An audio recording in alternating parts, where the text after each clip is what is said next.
Thomas Kim is the vice chairman of Justice Ventures International, and he's in also for the conference at the Mansfield Center. He's an attorney. Come on up, Thomas, if you could. He is an attorney in Virginia, in the D.C. area, and he is works with Justice Ventures International, and they do work with legal advocacy and freedom businesses. So please welcome Thomas here. And Thomas, nice to meet you. Very nice to meet you, Pastor John. Yeah. Thank you. Just stay on the mat here. Okay. Well, great.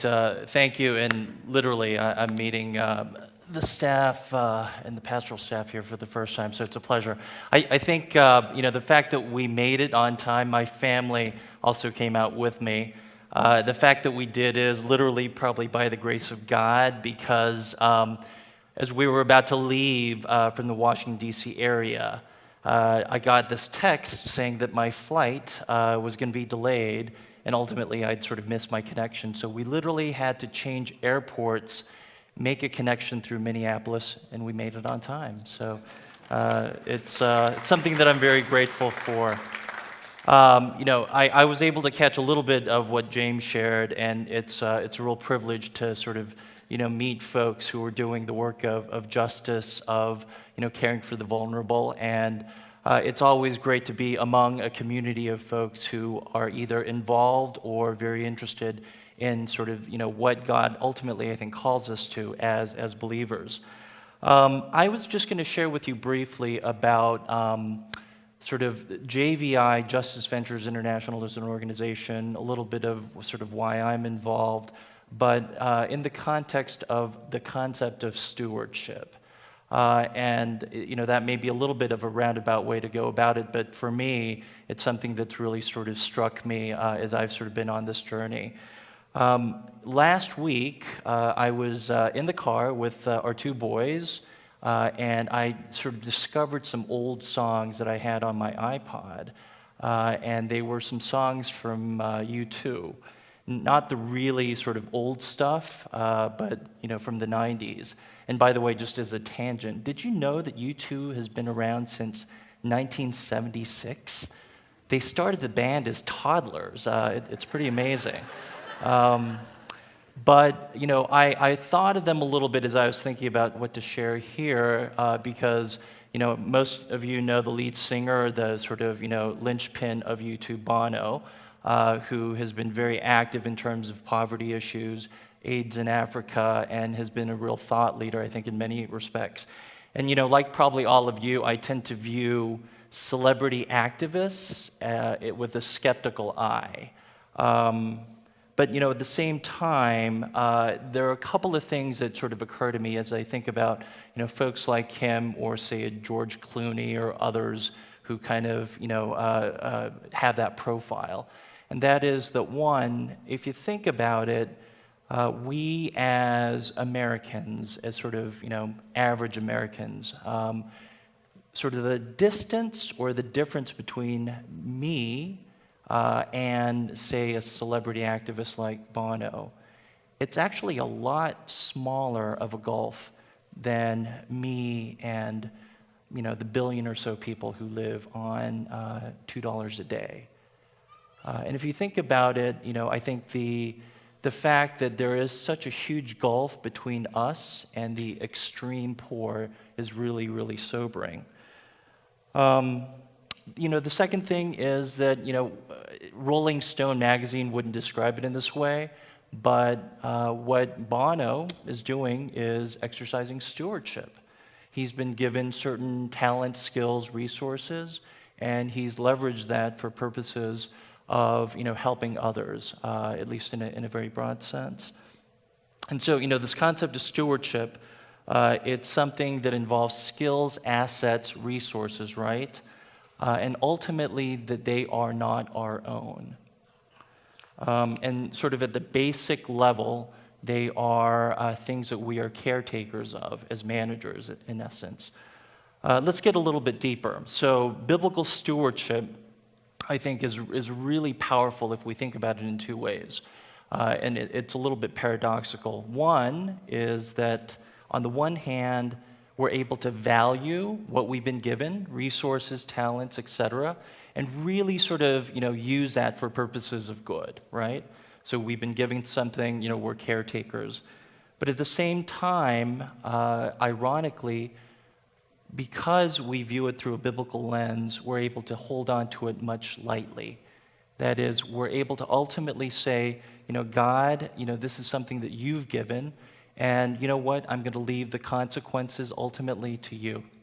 And ultimately, true stewardship means that, we view our treasure as in heaven. So, I think if we think about stewardship in this way, we also really sense that, we've been given certain things temporarily, and that ultimately we're going to use it for a purpose, right?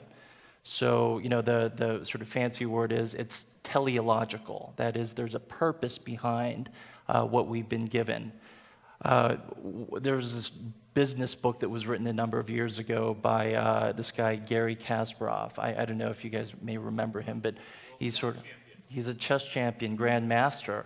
He's actually, interestingly, and it's something that is kind of relevant today because he's been sort of an activist in terms of the sort of dictatorship of Vladimir Putin in Russia, and obviously with what's been happening in the Ukraine, it's become very relevant. But he has this great quote.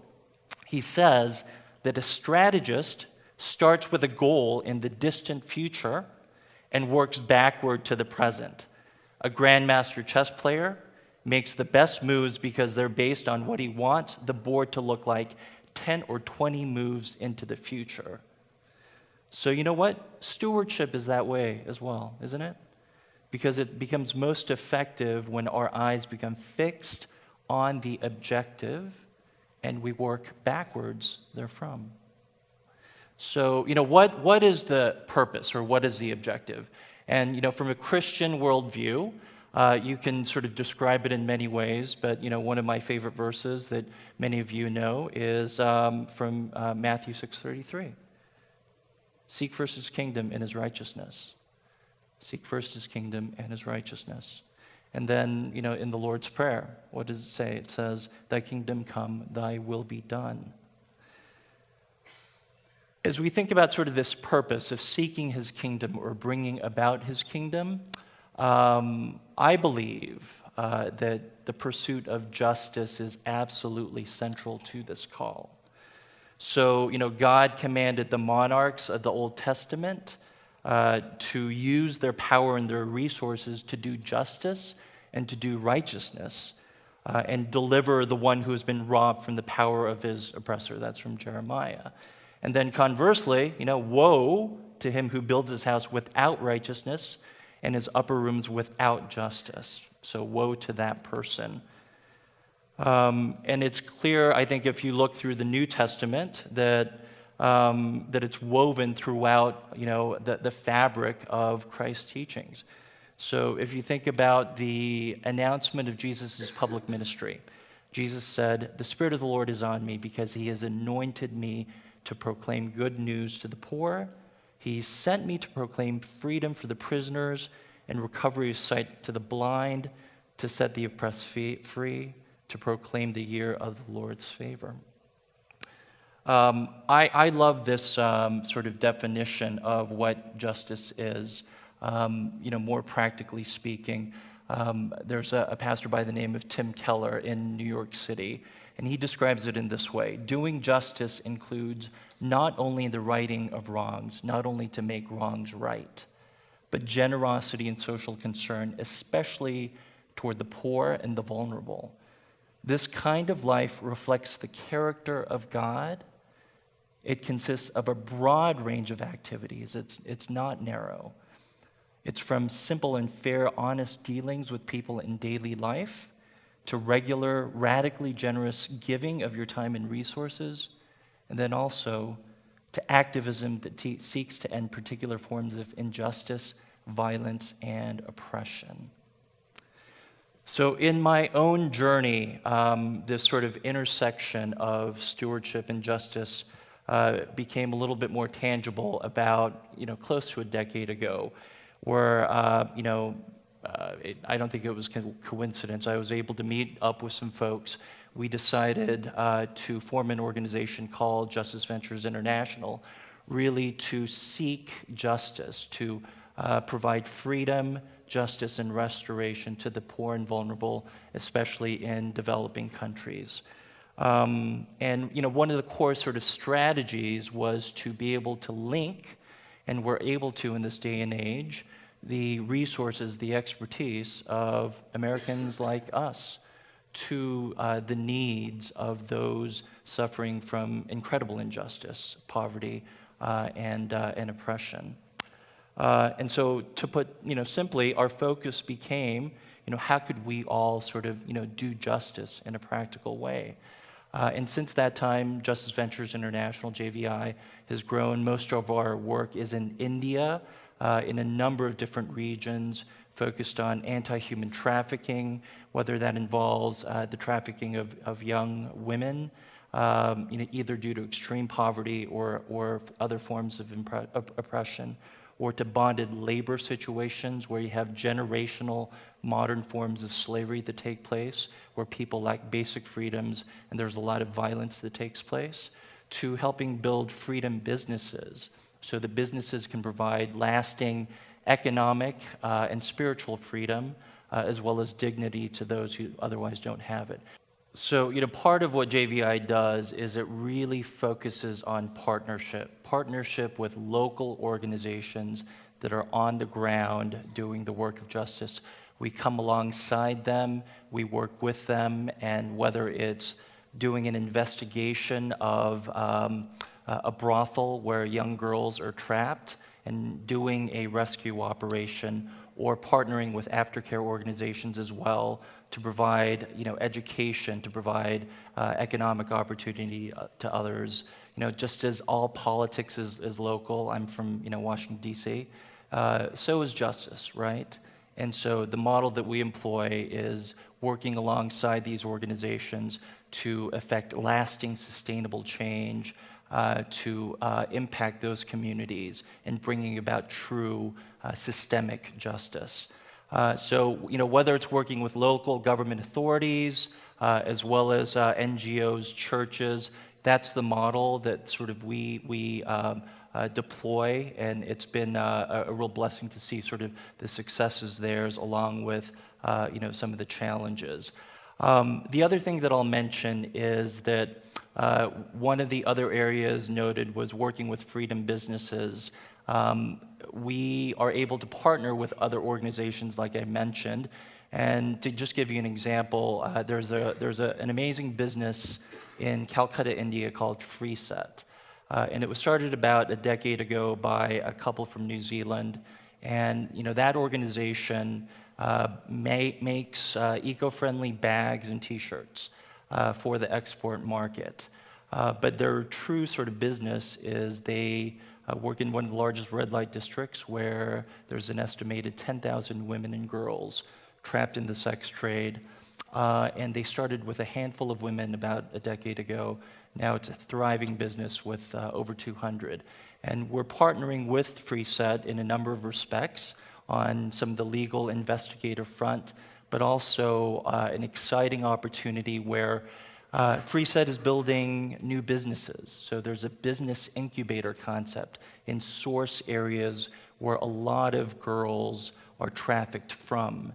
And so to attack the issue at the source. And JVI is working with them on the legal enforcement front because, ultimately it's a system, right?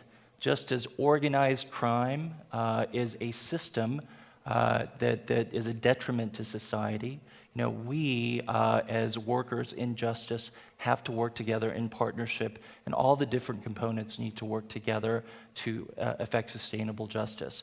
And so my wife, who's in the back, is very involved with FreeSet as an organization as well. And so it's been an amazing partnership with the folks in India. And if you have any questions, please feel free to approach either of us. Let me just close with this. I think Pastor John mentioned that I'm a lawyer by training, and so please don't hold that against me. But one of my favorite sort of scenes in the Bible is from the book of Zechariah. And it's where there is a high priest by the name of Joshua who's standing before the angel of the Lord. And, in that scene, Satan is actually standing next to him. And Scripture says that Satan is accusing him, accusing Joshua, the high priest. But, it's amazing what that passage says right after that. It says, the Lord said to Satan, the Lord rebuke you. The Lord who has chosen Jerusalem rebuke you. Is not this man a burning stick snatched from the fire? And then the passage goes on to describe how the filthy clothes worn by Joshua are removed, and then he's given fine garments to wear. I mention this because I think that as we engage in the work of justice, particularly with the poor and extreme poor communities, it really helps us to recognize ultimately our own poverty, right? And the amazing thing, I think, as we think about this from a Christian worldview is that it's not just that, but there is, again, paradoxically, a greater freedom that we gain. So as we work in the work of freedom, that begets more freedom for us at a much deeper level. So it's all good. It's all good, and we are blessed when we engage in the work of justice. And that's exactly how God intended it. So thank you all for listening, and appreciate the opportunity to be part of this community, even for a short period of time. Thanks.